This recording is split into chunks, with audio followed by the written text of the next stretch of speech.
Você sabia que o cérebro não consegue se desenvolver de maneira adequada no meio do caos? Se você quer saber um pouquinho mais sobre neurodesenvolvimento, vem que eu vou te dar algumas dicas importantes para ajudar a sua criança a se desenvolver de uma maneira mais calma e mais tranquila. Meu nome é Mariane, eu sou médica neuropediatra e estou aqui para falar um pouquinho mais sobre neurodesenvolvimento. Imagina a sua casa totalmente bagunçada, desorganizada, com as roupas fora do lugar, com tudo jogado pelo chão, com coisas fora dos armários, uma mistura de louça para lavar e com roupas para lavar espalhadas por todos os lugares. Quando você vai começar uma faxina no meio do caos, é tudo muito mais difícil e a gente fica extremamente mais ansioso e desorganizado. Assim é com o cérebro das nossas crianças também.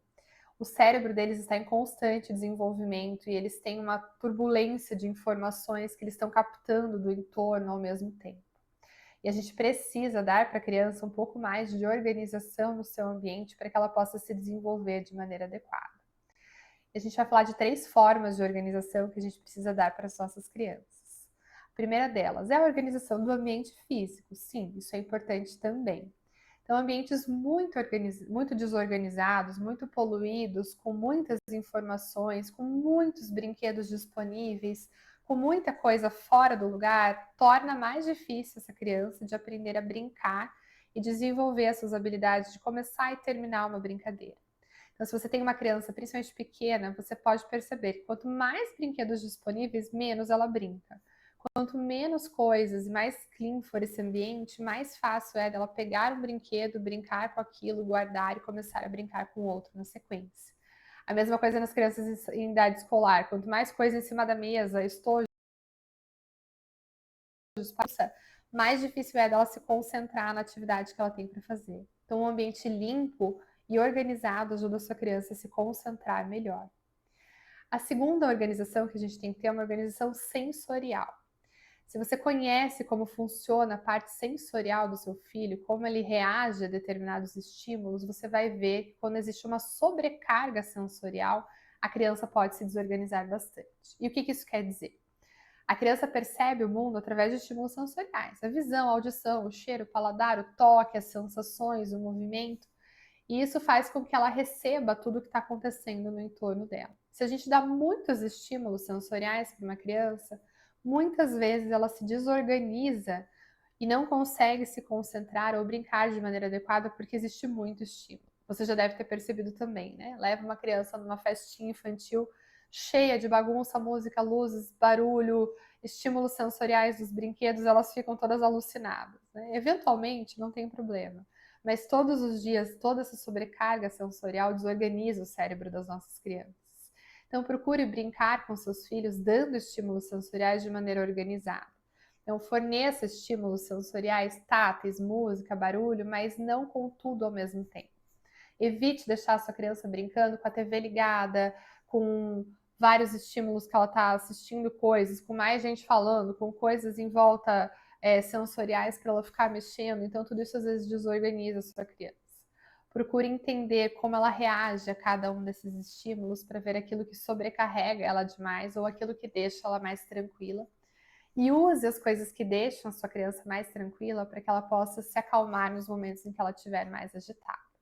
Então, essa é a segunda coisa, organização sensorial.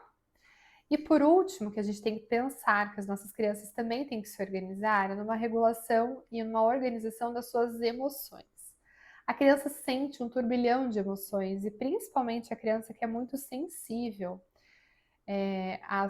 à leitura das pessoas e que tem uma percepção maior do meio em que ela está inserida, às vezes ela tem uma confusão de emoções muito grandes, isso também deixa ela desorganizada. Então, quando tem gente brigando, muita gente falando, alguém tá lá dando uma bronca em outra pessoa, ou tem alguém chorando, uma criança chorando perto, as crianças que são mais sensíveis tendem a se desorganizar porque elas não sabem como elas devem se sentir naquele momento. Então, quando a gente proporciona também um ambiente mais calmo do ponto de vista emocional, essa criança pode se organizar de uma maneira melhor. E quando a gente ensina a criança também a separar as suas emoções e aquilo que ela está sentindo, fica mais fácil para que ela vá aprendendo a se organizar. Então, se ela aprende a conhecer quando ela está com fome, quando ela está cansada, quando ela está irritada, quando ela está com raiva de alguém, Isso ajuda para que você consiga separar essas emoções de uma maneira mais clara. E a gente só tem que tomar um cuidado nessa parte para a gente não pressupor as coisas e nomear isso para as crianças sem que eles entendam o que a gente está fazendo. E a gente tem essa mania de falar, né? Ah, você tá irritado porque você tá cansado, ah, você tá sempre sendo comeu, ou você tá sempre está com raiva, né? E a gente não pode só pressupor as coisas pelas crianças, mas a gente pode ajudá-las a entender, a pensar melhor sobre as suas próprias sensações. Então, quando você achar que seu filho está desorganizado ali emocionalmente porque ele está com fome, não fale que ele está com fome.